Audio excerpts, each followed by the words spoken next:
Aconsejar economía a los pobres es a la vez grotesco e insultante. Es como aconsejar que coma menos al que se está muriendo de hambre. Buenos días, compañeros de telesecundaria, jóvenes de telesecundaria. Seguimos nuestras sesiones ya finalizando casi este ciclo escolar con respecto a los contenidos de geografía, dentro de la especialidad de ustedes. Y bueno, iniciamos esta clase virtual, esta asesoría, estas pequeñas cápsulas o pildoritas de ideas, hablando sobre una pequeña frase de economía. La razón de esto que el tema que versa hoy, que estaremos trabajando, tiene que ver con el ámbito justamente económico, es decir, el tema se centra en interdependencia económica internacional. Es un tema que se empieza a desarrollar un poco en lo que es secundaria en el ámbito de ustedes, pero que de una u otra forma ya se empieza a trabajar, inclusive hasta el nivel superior, ya dentro de áreas de ámbito de estudio, licenciaturas, sobre de economía, relaciones exteriores, internacionales, es decir, es un tema intrínsecamente legado a la vida de cada uno de nosotros.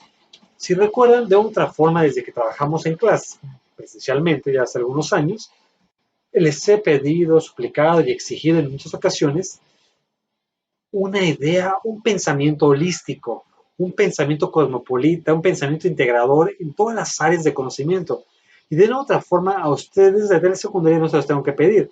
Su área de por sí ya lo debería de ser y su formación de vida debería estar centrado en esta parte, en la parte cosmopolita de conocimiento, es decir, de todo un mucho, no necesariamente de todo un poco. Por ello, nos centramos en esta parte de los temas geográficos y ya estuvimos mencionando en videos anteriores que justamente la geografía en este periodo de secundaria, en los últimos bloques, ya se centra más en una geografía humana, una geografía social, más que la geografía política, que eso se ve menos ya en menor medida. Y bueno, justamente esta frase que traje a colación al inicio del video es de uno de los principales escritores de hace algunos años, hace ya varios años, Oscar Wilde. Su obra quizá más famosa que conocemos es el retrato de Dorian Gray. Oscar Wilde fue un crítico muy ácido en su momento, señalizado, satanizado, porque precisamente él dentro de la literatura marca un parteaguas brutal, que también ustedes son de español al fin y al cabo, y deben de haber leído a Wilde en su momento, que precisamente por su extravagancia en su vestimenta, en sus discursos, pero sobre todo por su acidez y su mordacidad en el pensamiento, no fue muy bien visto. O sea, cualquier persona que piense distinto a la colectividad, a la mayoría, siempre es tachado como un loco y es segregado. Wilde fue uno de estos parias, socialmente hablando, criticado por todos. En tiempo también le habría dado la razón y gente de su época también, porque al fin y al cabo era una pluma muy buena. Hasta la fecha leer a Wilde es muy interesante. ¿Eh? Y con el retrato de Dorian Gray es una forma de entrar en la psique de la época y de la actualidad sobre estos dilemas sociales y morales del envejecimiento, de tantas cosas que tenemos en este aspecto, ¿no? Y justamente Wilde se dio tiempo de criticar un poco al ámbito económico. Como mencioné anteriormente, aconsejar economía a los pobres es a la vez grotesco e insultante. Es como aconsejar coma menos al que está muriendo de hambre. O sea, es decir, va más allá del pensamiento o de la naturaleza propia de este personaje y de a la que va dedicado. Va muy vinculado a un poeta mexicano. En su momento, Amado Nervo también decía, nunca arrojes margaritas a los cerdos. Es una falta de respeto al cerdo y una pérdida de tiempo hacia ti. Es decir, no estamos en la misma textura como para que lo entiendas. No puedo vaciar donde no se debe hacerlo. Y precisamente esta crítica de Wilde a la economía, es decir, ¿cómo pretendes enseñarle dietas, economía a quien no tiene dinero? A economizar, a entender cómo se maneja la bolsa de valores, la libra esterlina en Inglaterra, los cambios económicos, las teorías políticas económicas, aquel que únicamente está destinado a morir de hambre toda su vida. Es decir, va más allá de, hay una falta de respeto y una insensibilidad brutal. Y bueno, en este sentido económico, entonces, el tema de hoy es lo que había mencionado hace algunos segundos o minutos, interdependencia económica internacional.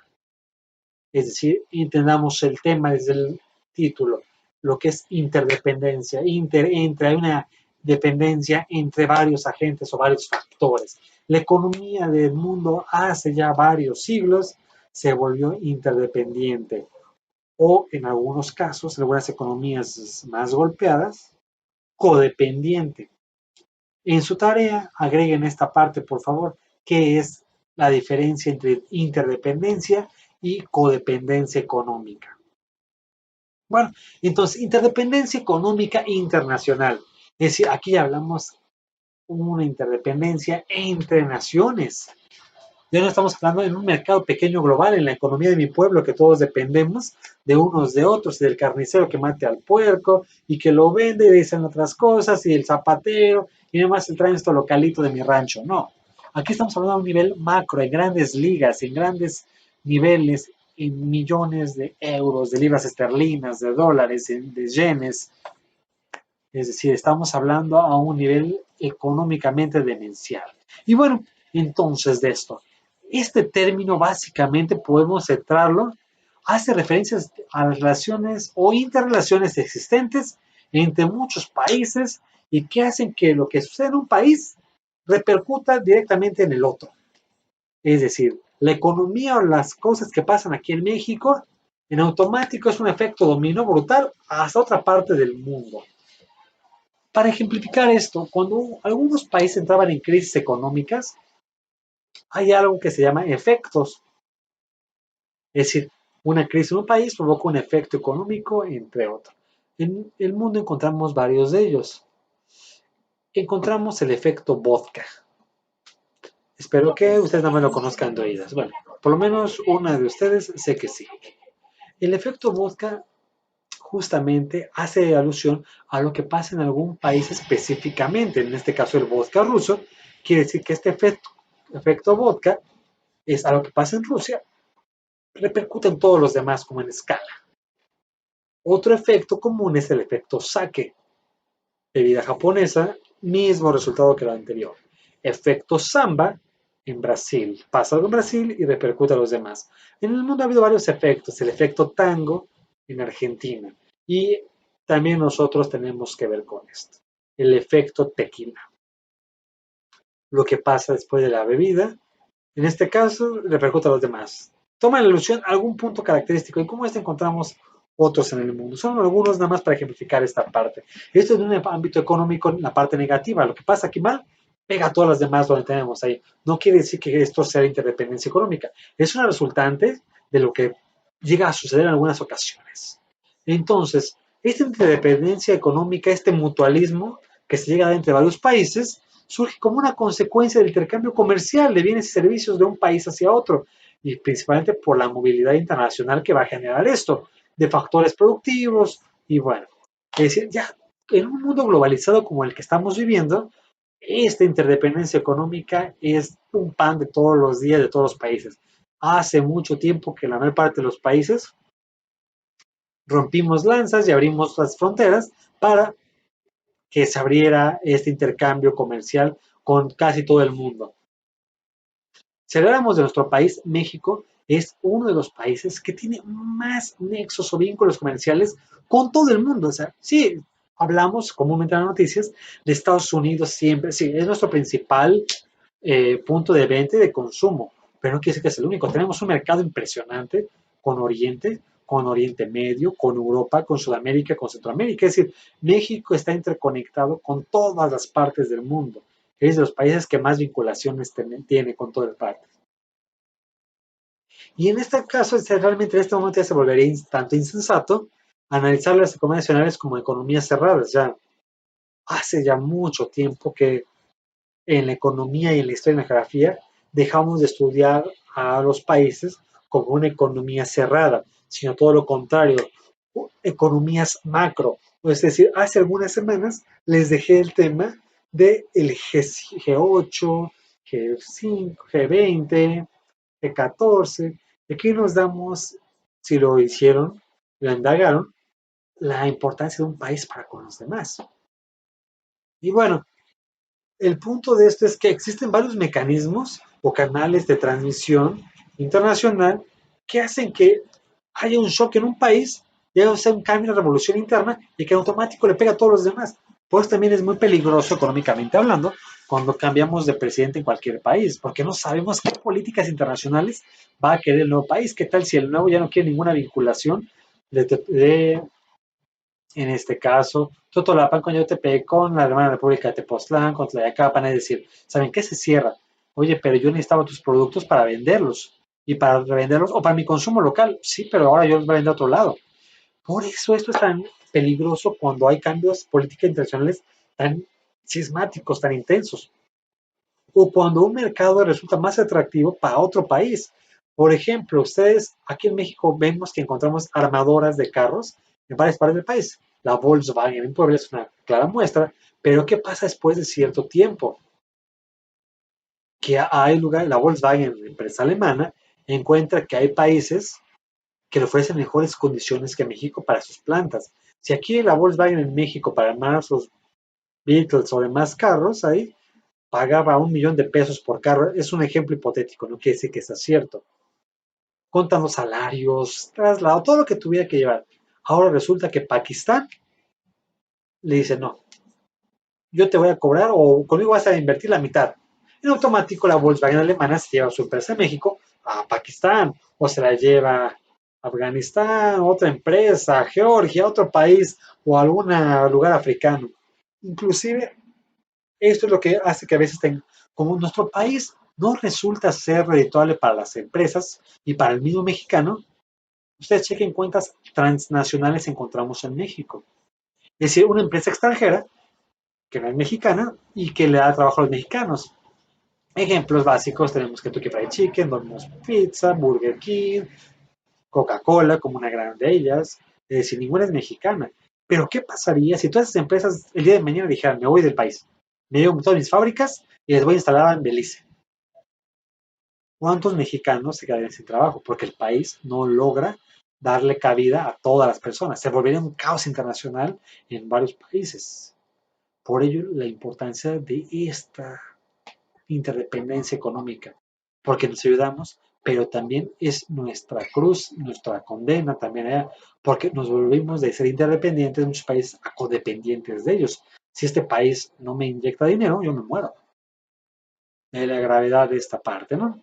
Y bueno, entonces, algunos puntos importantes que podemos hablar de esto, centraremos en las distintas dimensiones de la interdependencia económica. La primera dimensión que podemos hablar de esto es hablar sobre la importancia de esto mismo en general, es decir, las estructuras económicas de 2 o 3 países que están vinculados y los usos económicos que van a pasar en cada uno de ellos. Hace algunas clases, vuelvo a mencionarlo, les pedí que indagaran qué era el Brexit, correlación importantísima de esta interdependencia económica. ¿Qué es lo que le pasó a Inglaterra con respecto al Brexit y por qué decide salirse de la Unión Europea? Por todas las problemáticas que estaba generando esto. Esta interdependencia estructural viene así determinada básicamente por el grado de apertura mutua de las economías, es decir, se benefician si los dos países dicen, ¿sabes qué? Todo entra, todo sale, o solamente esto entra, sale. Por ejemplo, todos los códigos o candados que tiene México con Estados Unidos para meter productos. Hay cosas que nosotros no podemos meter a Estados Unidos porque están prohibidas, no hablando de armas específicamente, los productos están vetados y demás allá, ¿no? Y bueno, con una segunda dimensión podemos estar hablando las perturbaciones exógenas. Las perturbaciones exógenas que vienen de fuera, los shocks procedentes de otros países, el aumento del precio del petróleo, es decir, todo esto que pasa afuera, que ya vemos algo similar con los efectos, estos shocks, lo que pasa afuera, aunque yo diga, en mi país no pasó nada, no ha cambiado nada, seguimos igual de chambeadores siempre, igual de trabajadores, sí, pero yo no contaba que el petróleo se fuera a desplomar en los Emiratos Árabes, o en Venezuela, o que se incendiaran pozos petroleros en Medio Oriente. Ay, a mí qué me importa qué pasó en Bagdad, mucho. A mí qué me importa que el bombardeo fulano en Bagdad haya arrasado con varias plantas petroleras. Bagdad ni siquiera sé dónde queda. Tiene que ver todo conmigo porque somos países interdependientes en la OPEP, en la parte petrolera, así que si falta el petróleo, el que hay se encarece, mil y un cosas que ya hemos visto en general, ¿no? O sea, ¿o qué pasa si un país descubre muchísimo petróleo ahora y empieza a traer el mercado con barriles y barriles y barriles de petróleo. En automático, mi barril de mexicanito que yo vendía en $50, ya la demanda es, la oferta es muchísimo, ya nadie demanda tanto, se oferta mucho, mucho, pero de aquel país, para que yo pueda venderlo y sea costeable, mi barril se vende en $40, $30 y ya le estoy perdiendo. Así que estos shocks exógenos son brutalmente importantes. Estos objetivos de las políticas económicas como 1 o 3, lo que mencioné hace algunos minutos, ¿qué tiene que ver lo que pasa afuera y lo que pasa adentro? Es decir, ¿qué políticas económicas está sacando mi nuevo presidente? ¿Le va a dar continuidad en el anterior o lo va a tirar toda la basura? Es un decir.